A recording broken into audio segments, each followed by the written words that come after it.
So obviously we had the new transmission plan out today. It'd be fair to say it's pretty disappointing, because what it fails to do is actually give a meaningful and credible path to properly getting out of fossil fuels. It certainly doesn't give us a clear path to getting out of coal by 2030, and certainly the real risk of this is actually it's a path that actually means we're going to lock in a lot of gas, because by failing to actually have a transmission plan that goes to the wheat belt, that goes to the goldfields, that actually captures so much of the diverse wind that we have across our state, relying on largely Collie and north of Perth, we're going to create those big black spots. It's going to require more gas and more gas in perpetuity. And that does two things. It pushes up emissions, but it also pushes up prices. And this is a lose-lose for Western Australians. And frankly, it's about the government just not being in the driver's seat and actually getting in front of this. We know where our great wind resources are. We've got wind providers itching to go, and they can't go because there's not the transmission and there isn't the plans to get us there. Is it also just lacking the detail and a timeline? Like the government's been talking about a plan for transmission for a long time, but no timeline? Yeah, and I think industry must be feeling extremely frustrated. The lack of a clear timeline and the lack of clear projects and how we roll this out. It's like, this is not that complicated. The minister keeps saying it's complicated. Actually, it's not. It's about simply rolling out the transmission and making sure that we're actually enabling the private sector who wants to invest in this state but aren't, because they can't, to actually get on and provide the new wind and other renewable resources that we've got. Isn't the real problem and the reason there is no timeline that connecting transmission, particularly to further out regional areas, is just going to be so expensive that the government's not willing to say how it's going to pay for it? Yeah, transmission is expensive, but it's an investment. It's an investment in free energy in perpetuity. So this is actually the bizarreness and the frustration of this, is that we're actually going to have more expensive energy through the 2030s because we're failing to adequately invest in transmission now. What government wanted was an absurd outcome, which they wanted industry to pay for the transmission, but they want the government to own it. That was never going to happen, and weirdly it hasn't happened. Well, not weirdly, unsurprisingly, it hasn't happened. Government actually just needs to get in the driver's seat, build the transmission themselves, look, and then industry will pay to use it.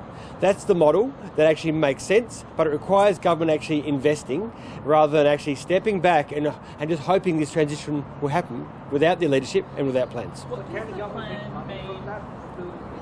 So again? The government does build the infrastructure, can they actually make money from that? Of course. We do that already. So it's a clear place where you invest in the infrastructure, then you lease back access. And that's actually a really solid model.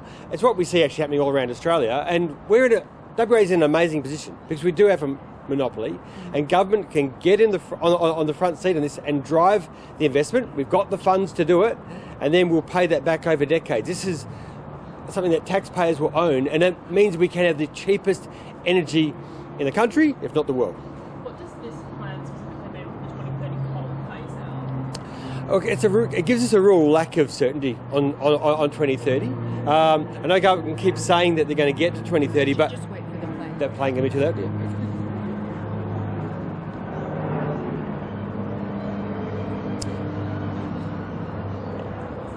Good. Okay. I'm sorry, do you want to start the rest of that? No, I get. Yeah, what is the plan then for 2030?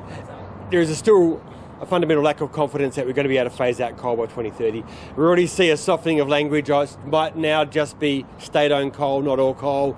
It might be around 2030 because, again, we're not going to have these key projects in place. At the moment, there are very few large-scale renewable energy generation projects under construction. The state's done good work on batteries, but there's almost no large-scale wind and large-scale solar coming on the system, and there's unlikely to be enough of it to close coal by 2030 unless, and this is actually the worst-case scenario, unless government panics and just builds a whole bunch of new gas to fill that gap. But gas is not much better than coal, and that will be, in many ways, the worst outcome. Do you think a likely outcome is that coal will still be in the grid post-2030? I would be not surprised at all if we say the government says we need another year or two.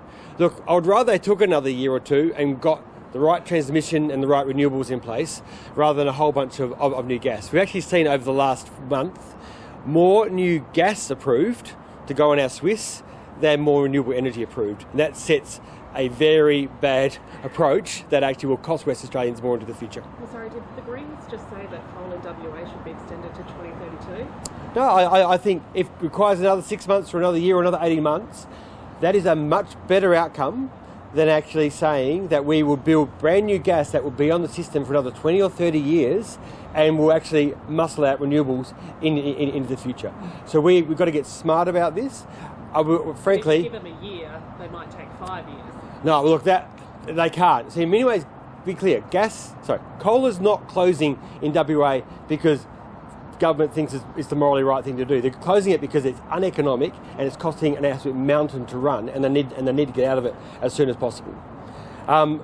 It's better that it's extended by a few months and we replace that with renewables than they don't, and they replace that with gas that sits on our system for decades into the future so those investors can get a return.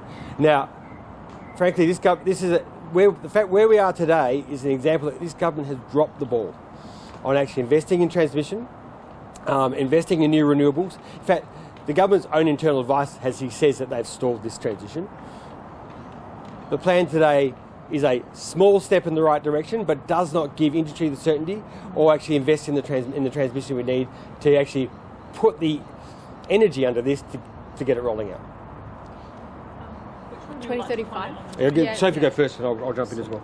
So Sophie, just after your reaction to Yeah, look. the 62 to 70%, firstly, and then how WA will contribute to that. Yeah. We're dismayed by we are dismayed by this target from the federal government. We need at least 75%. This is a betrayal of our kids and of our planet's future. This was their moment to act, to show leadership, and federal Labor has failed us dismally. But what's really clear is how WA Labor is holding back the entire country when it comes to our national climate ambitions. Since 2005, the rest of the country have reduced their emissions by 26%. Here in WA, our emissions have gone up 17%, the only state where emissions are rising. So it's really clear, why can't federal Labor make better targets for 2035?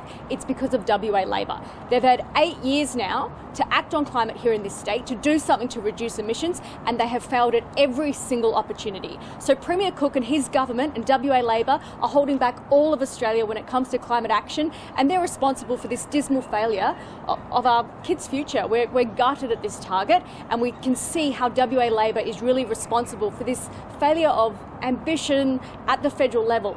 And it's about time that Prime Minister Albanese and Minister Bowen had a really hard conversation with Premier Cook and said, you're holding back the whole of Australia by your failure to act here in West Australia. And quite frankly, we're sick of Woodside and WA Labor ruining it for the rest of the country. That's what's happening here. As the only state where emissions are rising, we're the ones who are holding back federal climate ambition, and we're the reason why this target today is so disappointing. So WA Labor has a lot to answer for. Sophie, Roger Cook said earlier in the week that if it means decarbonising the rest of the world, WA will take that hit and we might see an uptick in our own emissions. What do you make of that? Our emissions have been rising now since 2005. They've gone up 17%, the only state where emissions are rising. We don't even have green steel yet in this state. So how can the Premier point to these, green steel and wanting to decarbonise?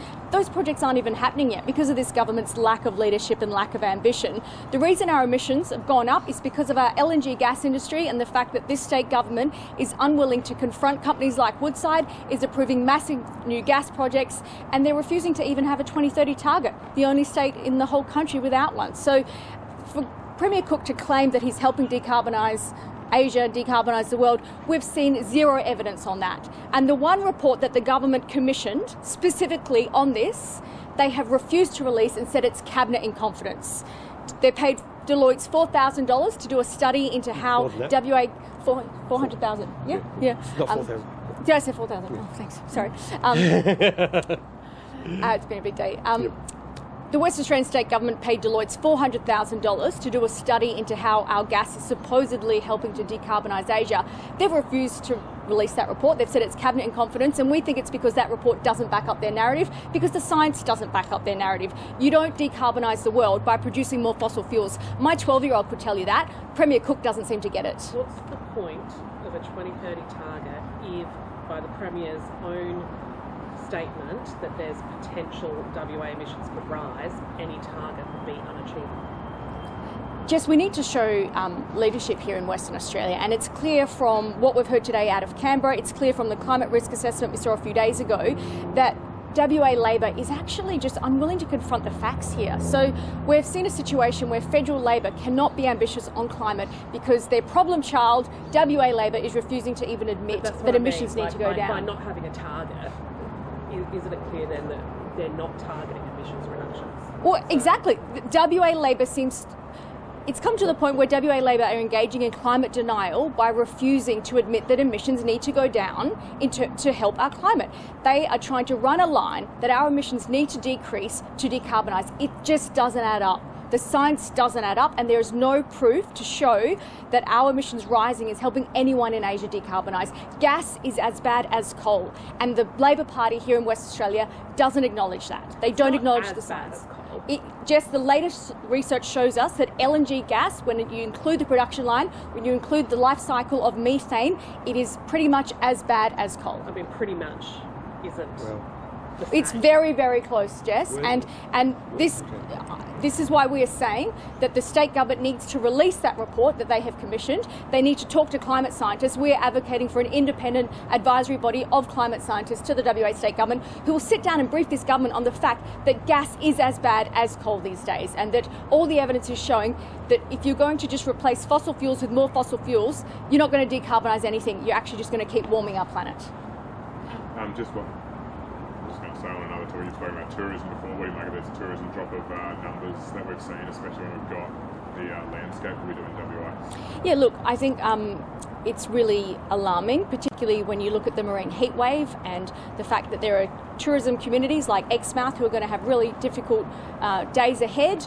We've seen massive parts of our WA coral coast bleach and the reef die off this year.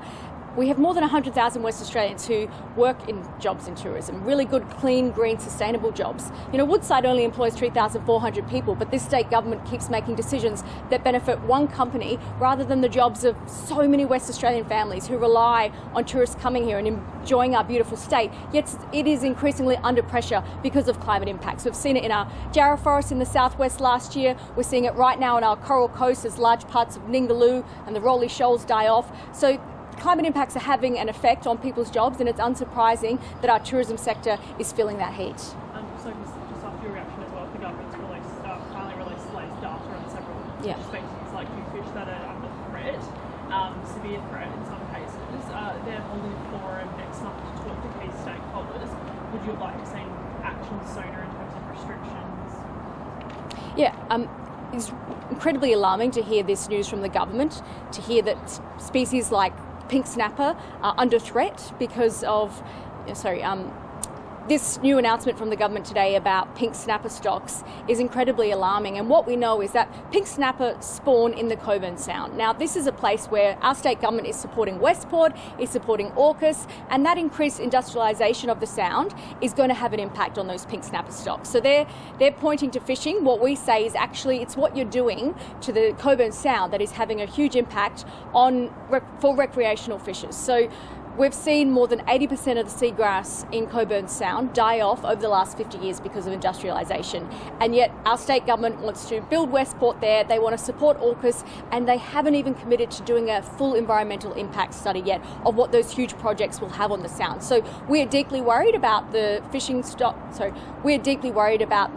pink snapper fishing stocks here in West Australia. This is alarming news for every recreational fisher who likes to go out there and chuck a line in, and we think that the state government needs to stop supporting industrialisation of Coburn Sound, and that's what will protect these stocks moving forward. Can I just ask a question? Commercial fishers at the moment are required to log and report how many demersal fish they catch, right?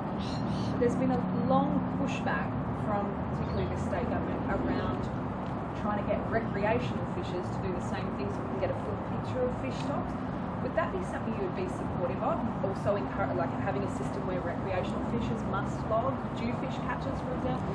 Yeah, look, I haven't seen the release, the full release that Minister Jarvis has put out today, but we recognise that recreational fishers often so many of them, they're really passionate about the environment. They want to protect our fish stocks, so they're really responsible in how they operate. And we're disappointed that the state government isn't taking the measures to protect fish stocks of other species like pink snapper and is supporting industrialisation that threaten that species. That's what we think is the greatest risk for a species like pink snapper. It's industrialisation at Cockburn Sound, which is the only place where pink snappers spawn in this part of the state. That's really what's critical here, and we need to see action there to protect these fish stock into the future for all those recreational fishers and for families who like to chuck a line in, and they do the right thing. Because it's not in that release, it's just sort of general knowledge. So essentially there's no mandatory legal requirement to report if you're a recreational fisher. But there is really strict obligations, and what commercial fishers have long said is that you're not getting a full picture of the data if you're not requiring everyone to report what they're catching. Would you support that? In principle, I'll have to get back to you on that one because I don't have the information at hand. I'm sorry, I wasn't prepared to talk about fish stocks today. I was thinking about the climate targets, so we'll get back to you on that one. Any other questions?